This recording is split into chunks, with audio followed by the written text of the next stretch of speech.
Assalamualaikum warahmatullahi wabarakatuh. Salam sejahtera untuk kita semua. Om Swastiastu, Namo Buddhaya, salam kebajikan. Perkenalkan, nama saya Fred Kriapi. Dengan nomor NIK 717 20 511 0692 00001. Ini nik KTP saya dengan nomor NIM, nomor induk mahasiswa 25903149520008. LPTK asal Universitas PPG saya dari Universitas Negeri Makassar. Terima kasih. Selamat siang semua. Siang, Mister. Yuk, ketua kelas siapkan kelasnya. Bangkit berdiri. Bersalam. Selamat siang, Mister. Ya, selamat siang semua. Silakan duduk. Gimana kabarnya? Baik, Mister. Oke, baik. Hari ini kita akan mulai pelajaran kita. Pelajaran kita hari ini akan berbicara terkait dengan sistem pencernaan pada manusia. Ya, oleh karena itu, sebelum kita lanjut, semua bisa bangkit berdiri kembali. Kita akan menyanyikan salah satu lagu wajib nasional, Satu Nusa, Satu Bangsa. 1, 2, 3. Satu nusa, satu bangsa, satu bahasa, Indonesia pusaka, Indonesia tercinta, nusa bangsa dan bahasa.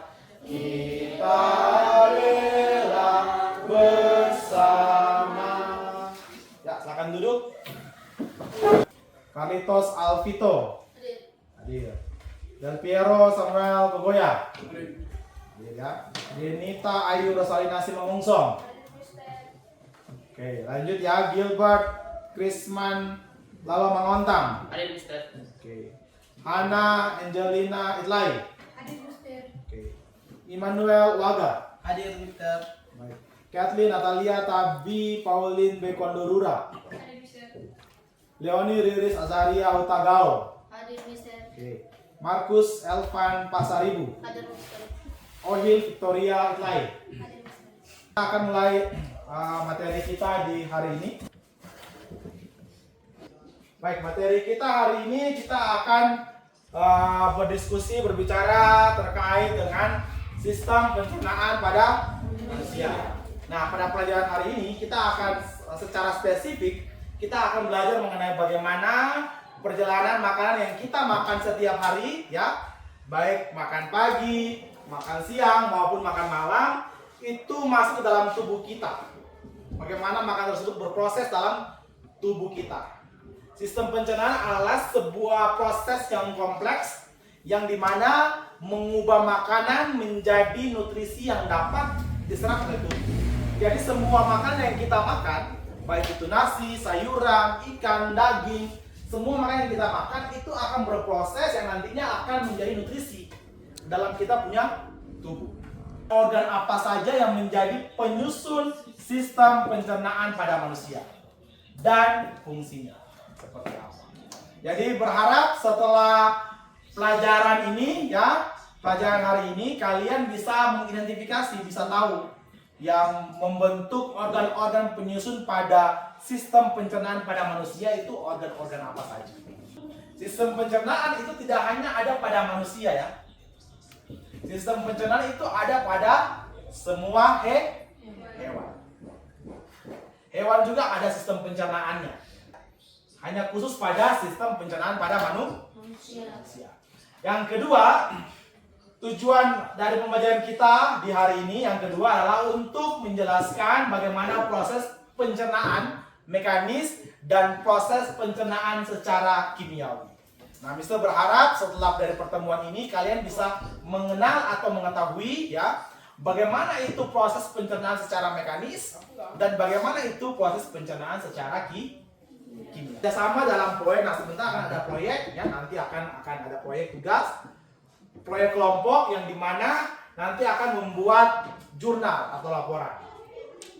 Jadi 4 hal ini yang akan menjadi tujuan ya daripada pembelajaran kita di hari ini.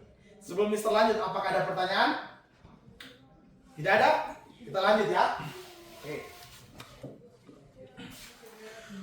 Nah, sekarang sebelum kita lanjut, Mister mau bagi kelompok terlebih dahulu ya. Bagi kelompok terlebih dahulu. Hitungan dari depan sampai belakang, kiri ke kanan ya. Jadi nanti sebentar yang satu dengan kelompok satu, angkat tangan kelompok satu. Oke, nanti sebentar ya, kelompok satu di sini, kelompok dua di situ, kelompok tiga sebelah sana. Jadi kalian membuat jurnal pola makan sehat selama 2 hari. Secara garis besar ya, sistem pencernaan itu dibagi dalam 5 bagian besar. Ya. Anatomi umum saluran pencernaan itu dibagi dalam 5 bagian besar. Yang pertama itu adalah mulut. Jadi makanan masuk pertama itu dari mulut. Tidak ada makanan masuk langsung ke lambung, tidak ada toh? Atau langsung ke kerongkongan, tidak ada. Ya. Harus semua makanan yang kita makan melalui mulut. Nah, mulut pencernaan dimulai dengan mengunyah dan produksi safila. Safila itu apa? Air liur. Ya. Jadi pencernaan itu dimulai daripada mulut kita. Lalu setelah daripada mulut, ya, kemudian dia akan masuk kepada kerongkongan. Kerongkongan artinya tempat di mana makanan bergerak menuju ke lambung, ya, dan memulai peristalsis. Apa itu peristalsis? Peristalsis itu sebuah kegiatan yang meremas-remas, ya, remas-remas makanan kita sehingga makanan kita itu bisa turun ke lambung. Kalau tidak ada peristalsis, makanan tidak akan bisa turun ke lambung. Jadi tujuan daripada peristalsis di kerongkongan adalah untuk supaya makanan itu diremas-remas kemudian diturunkan ke lambung. Yang ketiga adalah lambung. Lambung adalah di mana terjadi pencernaan mekanis dan terjadi pencernaan kimiawi. Proses mekanis di sana terjadi dan juga proses kimiawi juga di sana terjadi dan berlangsung secara intensif, berlangsung secara terus-menerus. Selama ada makanan, kedua proses ini terjadi pada lambung. Yang keempat adalah usus halus. Usus halus itu apa? Tempat utama penyerapan nutrisi berlangsung. Ya. Jadi usus halus itu adalah tempat di mana penyerapan nutrisi kita berlangsung. Nutrisi makanan yang kita makan itu berlangsung.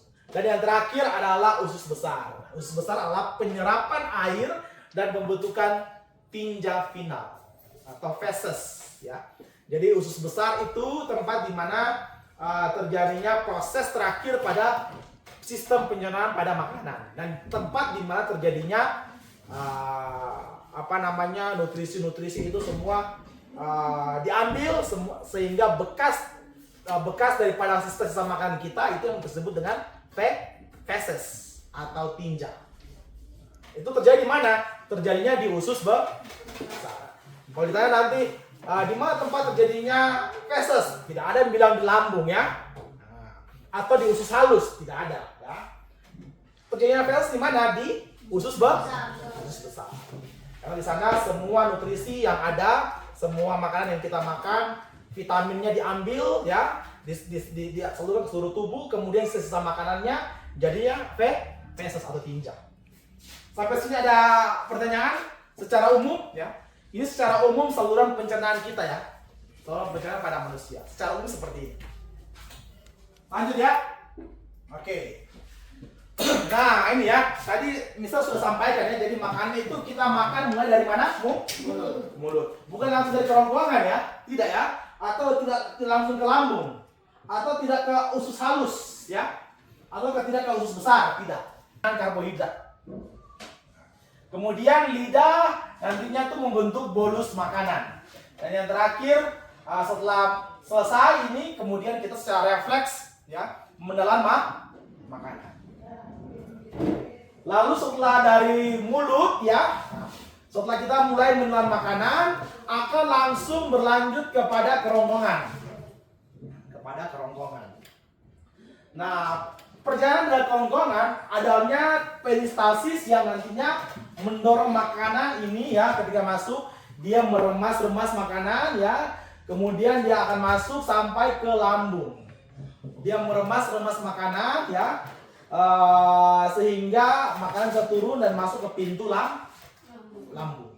Nah, di lambung sendiri adalah organ otot yang berfungsi untuk mengubah makanan menjadi pasta kental bernama chymus. Yang kemudian dari hasil proses ini ya memproduksi asam klorida dan pepsin yang kemudian memulai pencernaan protein secara intensif. Nah, kita akan masuk ke fungsi mekanis. Fungsi mekanis itu seperti apa? Di dalam lambung, otot lambung berkontraksi ya untuk mengaduk-aduk dan memecah-mecah makanan menjadi partikel-partikel yang lebih kecil. Nah, kita sudah makan nih, masuk dalam mulut kita sudah punya makanan ya. Artinya kan makanan sudah kecil ya. Sudah terpecah-pecah loh. Kita sudah kunyah 30-an kali dikunyah. Setelah kunyah di lambung ini ya, di lambung ini masih ada lagi proses mengaduk-aduk dan proses memecah-mecah makanan. Sehingga makanan yang kita makan menjadi partikel-partikel yang lebih kecil lagi. Untuk bisa masuk ke usus halus, maka makanan yang sudah masuk melalui lambung itu harus diremas-remas lagi ya, dihaluskan lagi, dipecah-pecah lagi sehingga menjadi partikel-partikel lebih kecil.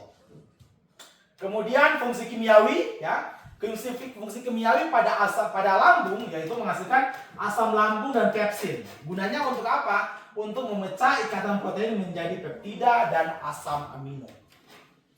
Dan yang terakhir, fungsi lambung adalah sebagai tempat penyimpanan sementara. Kita masuk ke usus halus ya, di sini. Jadi kita sudah dari mulut, kerongkongan, lambung ya. Sekarang kita masuk ke usus halus. Dalam usus halus adalah pusat penyerapan nutrisi dengan panjang sekitar 6-7 meter. Jadi kita punya usus ini ya. Kita punya usus sini. Nah, ini ya. Kita punya usus ini ya. Yang melingkar-lingkar di dalam kita punya perut ini ya. Itu panjangnya sekitar 6-7 meter. Kalau kita mau tarik dari sini sampai situ, panjangnya 6-7 meter terdiri dari 3 bagian. Bagian yang pertama itu adalah duodenum, lalu jejunum dan ileum, yang masing-masingnya memiliki fungsi seperti berikut ini. Duodenum itu fungsinya pertama menerima chymus yang dari lambung tadi ya, dari lambung, dan mengalami pencernaan lanjutan dengan empedu dan enzim pankreas. Nah, panjang dari duodenum itu sekitar 25 cm. Lalu jejunum. Jejunum itu fungsinya untuk melanjutkan penyerapan nutrisi, termasuk gula sederhana dan asam amino dan lemak. Panjangnya kurang lebih 2,5 meter. 2,5 meter. Jadi kalau ini 1 meter, ini lagi 1 meter, nah setengah ini. Kurang lebih 2,5 meter. Dan yang terakhir ileum, menyelesaikan penyerapan vitamin dan mineral, berakhir di usus besar dengan panjang 3,5 meter.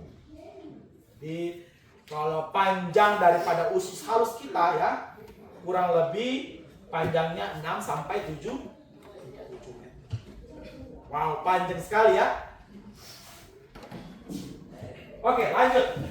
Nah, ini usus besar. Nah, setelah selesai dari usus halus, kemudian makanan yang dimakan itu akan berlanjut ke usus besar. Ini usus besar. Panjang daripada usus besar yang melindungi usus halus, gitu ya. itu panjangnya 1,5 meter dengan diameter lebih besar daripada usus halusnya. Ini diameternya ya, jauh lebih besar ya. Nah ini usus halus, sementara usus halus diameternya jauh lebih kecil. Makanya dibagi antara usus halus dan usus besar atau refleksi ya. Jadi pertanyaan refleksi nanti kalian tulis setelah kalian nonton videonya, kalian akan tulis pertanyaan refleksinya. Pertanyaan refleksinya adalah apa yang kamu ketahui dari video ini setelah kalian pelajari. Kemudian pertanyaan refleksi kedua, apa yang belum kalian pahami atau tidak. Gizi dalam makanan di video sebelumnya. Semua gizi itu harus kita penuhi dengan cara mengonsumsi makanan bergizi seimbang. Makanan bergizi seimbang adalah makanan yang mengandung semua kebutuhan zat gizi yang diperlukan oleh tubuh. Namun, kebutuhan gizi setiap orang berbeda-beda. Misalnya, pekerja berat seperti kuli bangunan, atlet, dan petani memerlukan energi yang lebih besar daripada karyawan swasta. Kenapa sih gizi kita harus seimbang? Soalnya kita bisa terkena malnutrisi. Itu loh penyakit yang timbul karena ketidakseimbangan zat makanan yang diserap oleh tubuh. Contohnya pepaya, semangka, mangga, jeruk, dan pisang. Semua itu disebut dengan menu 4 sehat. Oke. Wow, hidup dalam channel Lompat di Mana sekarang? Kasih waktu 5 menit untuk menjawab pertanyaan refleksinya. Apa yang kamu ketahui dari video yang barusan kamu lihat? Yang barusan kalian lihat atau barusan kalian nonton? Silakan. Dan nomor 2, apa yang belum kamu pahami? Apa yang belum kalian pahami? Kalau sudah pahami semua berarti sudah aman. Kalau ada yang belum berarti silakan ditulis apa yang belum kalian pahami. Jadi silakan waktu 5 menit.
Semua sudah? 2 menit lagi. Ada yang belum? Sama yang belum ya.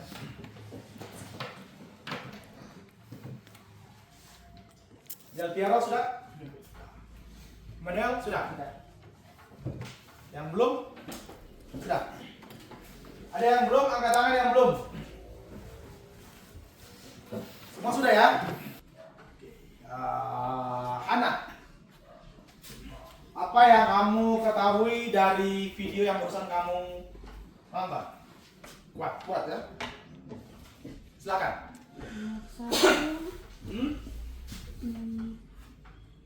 Makanan pokok, lauk pauk, 3 sayuran, 4 buah-buahan, 5 susu. Oke. Ya. Gilbert, silakan. Higienis dan bersih. Dan harus makan sesuai porsinya, tidak boleh banyak, dan sesuai apa yang kita aktivitas kita. Jika kita kerjanya berat berarti kita makannya banyak.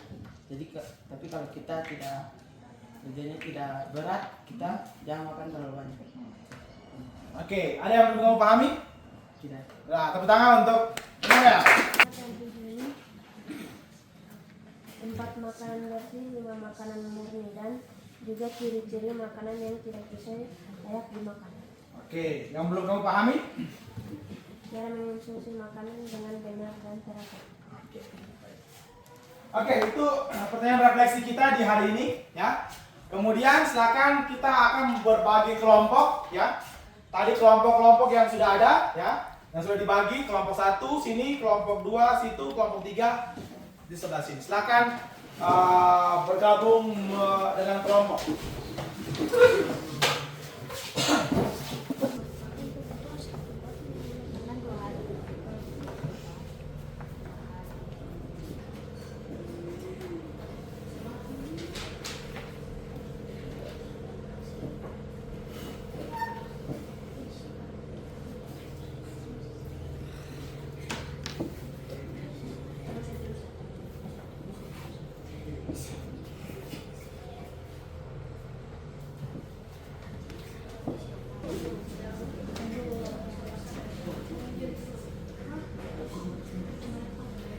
Kelompok 1 untuk tampil ke depan untuk presentasikan tugas kalian. Oke.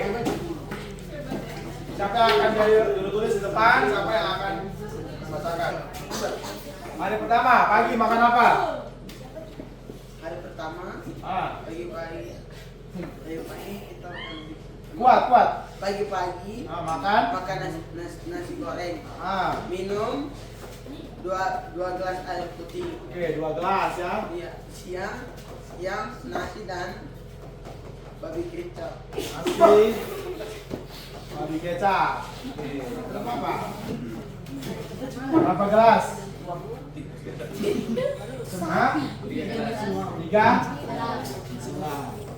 Oke. Malam?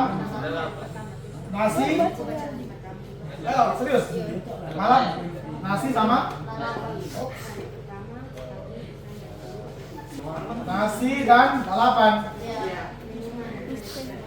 Berapa gelas minumnya? 2 gelas. Oke. Hari kedua. Pagi-pagi makan nasi dan telur dadar. Nasi, telur. Oke. Siang? Minumnya berapa gelas? 3 Ayam. Minumnya berapa gelas? 1 gelas. 1 saja, 6 saja. Kan bisa bilang 8 gelas minimal. 8 gelas minimal 1 hari. Jadi? Oke, 1 gelas. Oke, teman-teman lihat. Yang lain kelompok lain silakan lihat apakah pola makan jurnal harian selama 2 hari dari kelompok 1 ini sudah menunjukkan pola makan sehat atau belum? Belum. Kenapa belum? Tidak ada buah ya. Syaratnya tidak ada buah ya. Buah. Ini semua protein semua ini ya. Baru di sini ada serat ya sayur. Ini juga tidak ada buah. Jadi buah minimal 1 hari itu 1 buah. Lalu di sini 2 dan 7. Roti dan roti saja. Oke. Siang daging sapi, nasi semangka. Nasi dan semangka. Malam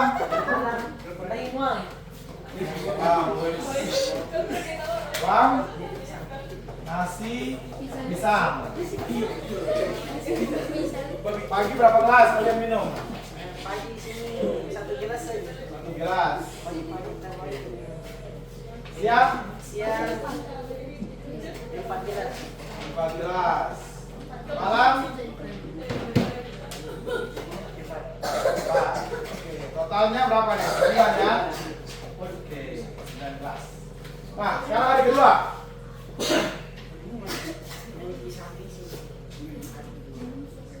Hari kedua pagi makan apa? Telur dan nasi. Siang? Ayam dan pisang. Nasi juga ya. Baru malam? Mie dan apel.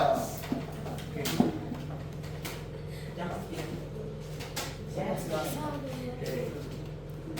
Sekarang hari kedua minumnya Hah? Pagi berapa gelas? 1 gelas. Malam, siang? 4. Malam? Oke, jadi 8 ya. Oke, sekarang kelompok 1 kelompok 3. Ada tutupnya? Oh, bentar. Sayur, sup, dan nasi. 3. Malam, sup, ayam dan sup dengan nasi goreng ya. Pagi, hari kedua. Hari kedua ya. Telur dan sayur plus nasi. Oke. Siang, sup, tempe plus malam, ayam, sayur plus nasi plus kuah. Oke, minumannya, minum berapa gelas? Pagi berapa? Hari pertama 2 gelas. Oke, hari kedua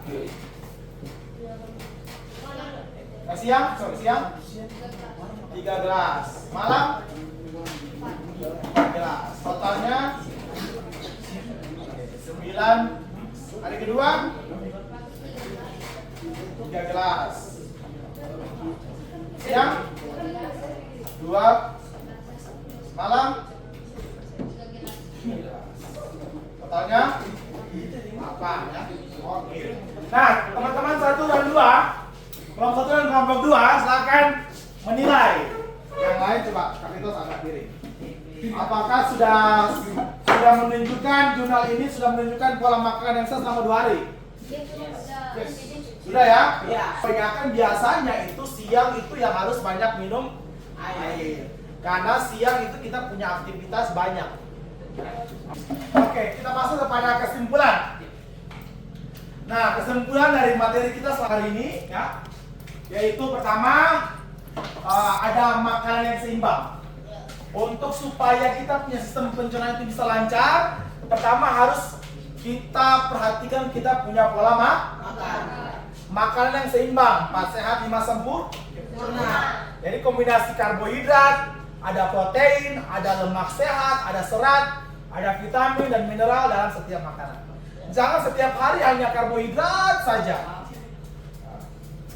atau protein saja, daging semua, tidak bisa ya. Jadi harus Jadi harus pastikan di dalamnya itu ada karbohidrat, ada protein, ada lemak sehat, serat, dan juga adanya vitamin. Kedua, harus hidrasi optimal. Jadi kita punya air yang kita konsumsi itu harus cukup. Ya. Tidak boleh kita minum air itu tidak cukup. Minimal 6 sampai 8 gelas. Minimal 8 gelas per hari. Untuk apa? Membantu kita punya pencernaan. Kita punya tubuh ini 90% terdiri daripada air. Darah. 90%, 80 sampai 90%. Jadi kalau kalian potong jari di ujung ini saja keluar darah. Itu dari mana? Dari air. Dari ujung kaki sampai ujung kepala di otak itu penuh dengan darah. Jadi kalau kita kurang minum air, bayangkan kita punya tubuh seperti apa. Lalu gaya hidup aktif. Nah, pastikan kita punya gaya hidup, jangan cuma malas-malas di rumah tidur saja. Ya? Tidak mau beraktivitas, tidak mau bekerja, tidak mau berolahraga. Olahraga teratur membantu pergerakan usus kita ini dan menjaga kesehatan pencernaan tetap lancar, tetap sehat. Jadi itu saja materi kita di hari ini. Sebelum bisa tutup, apakah ada pertanyaan? Jelas ya? Jelas. Oke, terima kasih untuk hari ini. Ya, terima kasih dan Tuhan memberkati kita semua. Sampai bertemu di waktu selanjutnya. Silakan Bapak siapkan untuk sholat.